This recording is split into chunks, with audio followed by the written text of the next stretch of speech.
Hey everyone, cheers to Saturday. Chase here from the Cruiser Cult. We thought, Happy New Year. We thought we'd start off the year with a bang. Okay, maybe not a bang since we're going to start talking about fuel systems and you don't want to have anything explode while you're working on that. So how about just a good quality tech video to get the year started. So join me as we talk about how to rebuild a mechanical fuel pump for the F and 2F engines. All right, so let's get into rebuilding one of these beautiful mechanical fuel pumps for the F and 2F engines. So you've decided that your pump is in need of a rebuild and you don't want to just slap on a whole new one because you can rebuild these old ones, and that's a beautiful thing. A lot of those early Toyota parts, especially for the Land Cruiser, are made to be field serviceable, which is just so awesome that they built some of these in mind. You don't have to just chuck the whole thing out and buy a whole new one, that you can actually replace the diaphragms and sometimes the valves in the early fuel pumps. You know, it takes a little bit of time, but it saves money, and it's just really cool that you can keep reusing the part. You know, it's a nice feature. So first things first, I know these might look a little, daunting. You don't really want to open this up and see what kind of nasty stuff's in there, but rebuilding these old fuel pumps is actually a pretty simple process. It just takes a little bit of time sitting down at the workbench. So first things first, obviously get it off the engine, and you're going to want, I think it's about two 12 millimeter bolts here. Mounts this to the side of the engine block. You want to pop this off. Make sure to get, if your fuel pump has a spacer, to make sure you get that as well, and get this on the bench. Make sure it's you drain the fuel out of it. And so order of operations here, it's usually easiest to take this top plate off. So you have 7 screws here to pop off, and what happens when you unscrew those screws, you will encounter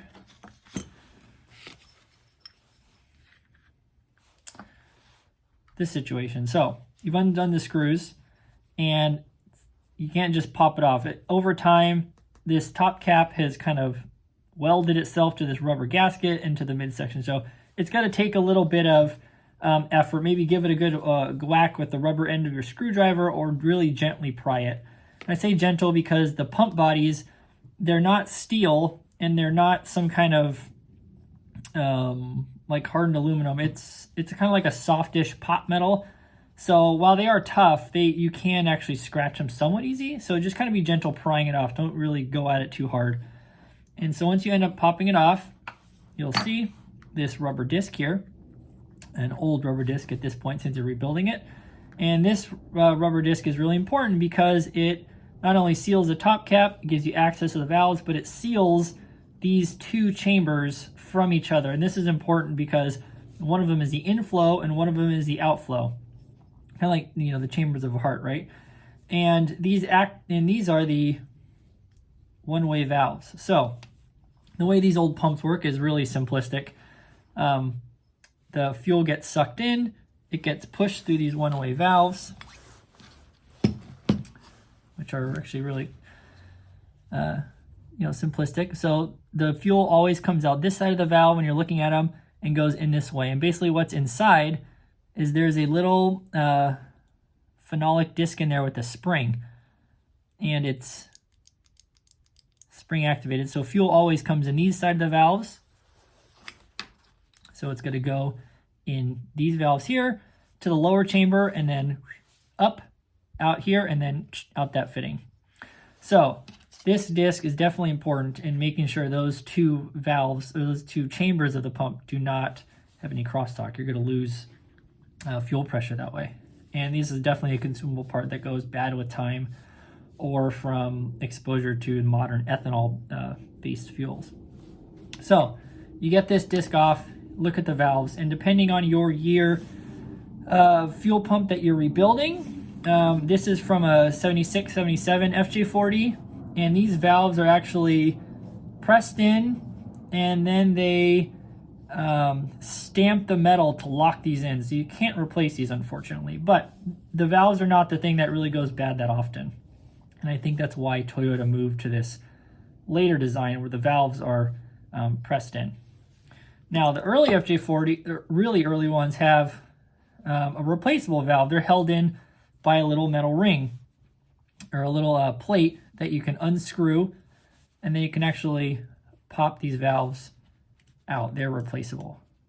But again, the valves are not the thing that goes bad most of the time. I think that's why Toyota realized that and then went to the non-serviceable valves stamped into the body. So, but it's always good when you have these valves exposed. And once you get it off this bottom plate here, that give them a good clean, make sure they're not sticking, get any gummy parts out of the springs, and make sure they're the little phenolic discs are actuating nicely and clicking when you press down on them.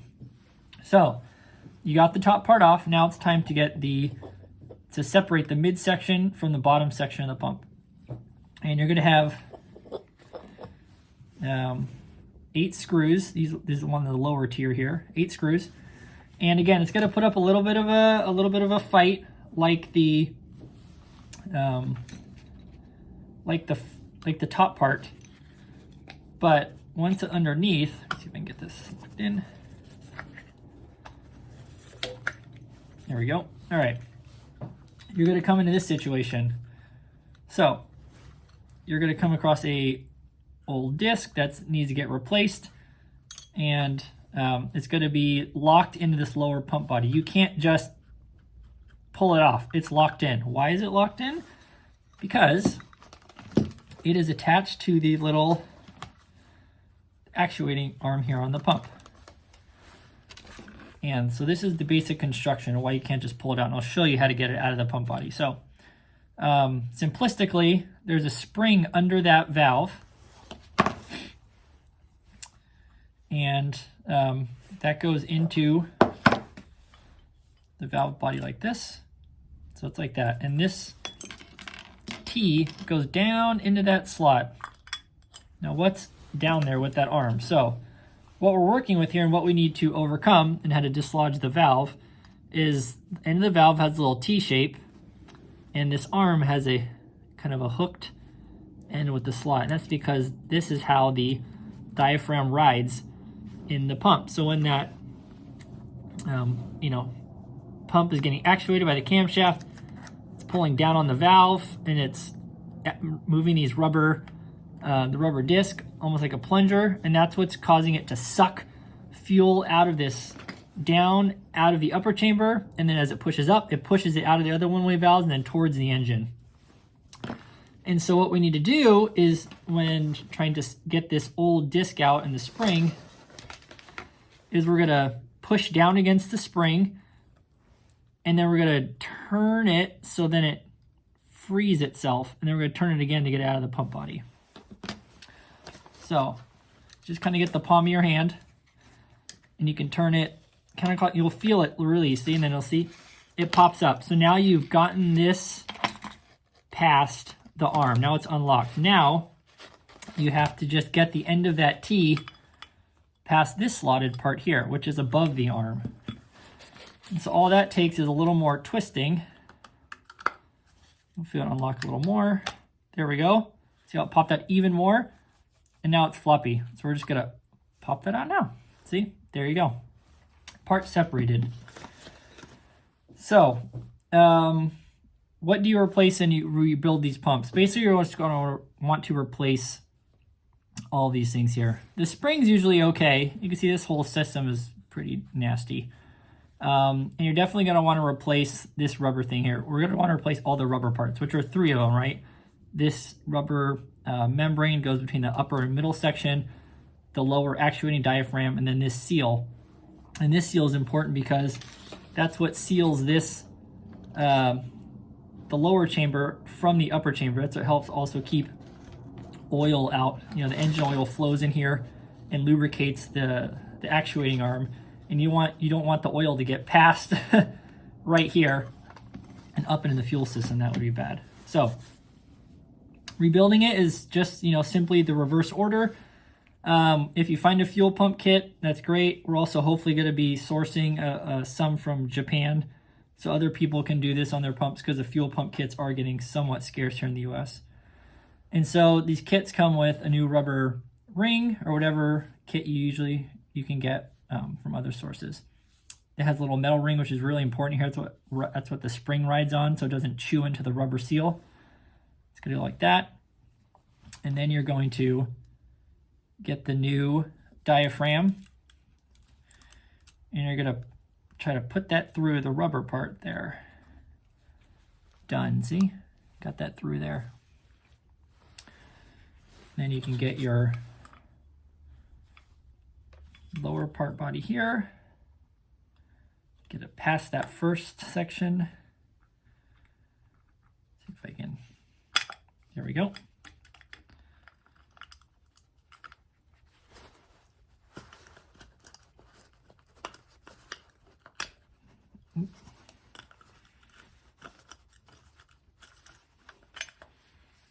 All right, I got that locked in there, and then I'll lock it in a little more.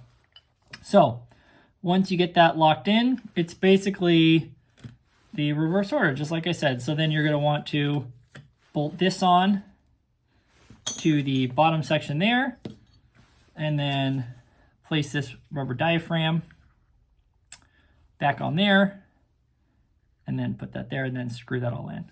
Now, another important tip for rebuilding these pumps, if you go full disassembly and say you want to get the hardware restored and get the fittings restored, when putting these back on, especially the fuel fittings, not the screws, like if these are the fuel fittings from the 76 FJ40 fuel pump right here, and they kind of have a tapered design.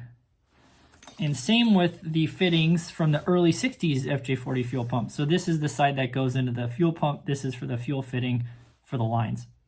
And they have a slightly tapered design. And what you're going to want to do is don't just screw these fittings right back into the housing and say, all right, good to go. You're going to want to get a quality sealant, fuel line fitting sealant. So this is a Loctite 592. And you can also use Forma gasket number 3, I believe. And you just put a little bit on the threads before you install it. Don't start the sealant at the very end of the thread. Start like midway here, because you don't want sealant to break off into the pump. Try not to use sealing like Teflon tape. Get the actual compound.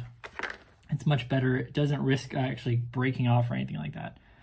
And so yeah, that's basically how to rebuild the pump. Super easy. If you're dealing with a really early FJ40, again, you can replace these valves. In the later FJ40s, and those are really easy to replace. Just remove the retaining ring and you can pop them in and out. In the later FJ40s, again, they had pressed in. You can see actually the stamp marks here locking these in. You can't undo those without, I think, destroying the pump body. So, but again, you don't really need to replace those. And it's really interesting just noticing the 76 pump from the early 60s. You can see they have twice as many valves, so definitely the 2F is requiring more fuel for the performance. So yeah, hopefully that was really simple and informative for everyone. Give it a go. It's definitely not as daunting as it seems. You know, you might struggle a little bit to get this part off, but just, you know, keep press down and, you know, turn it clockwise, counterclockwise. You'll feel it finally pop past the arm and then pop past the secondary thing. It takes a little bit of fiddling, but it's not a lot of work. Now, you know, kind of word to the wise, especially with the really early 40 pumps. This is a really cool early 60s FJ 1425 series fuel pump. They have these little priming arms here, which is really neat. So you could prime the fuel system before you started, or if you needed to. Obviously, they lost that capability as time went on.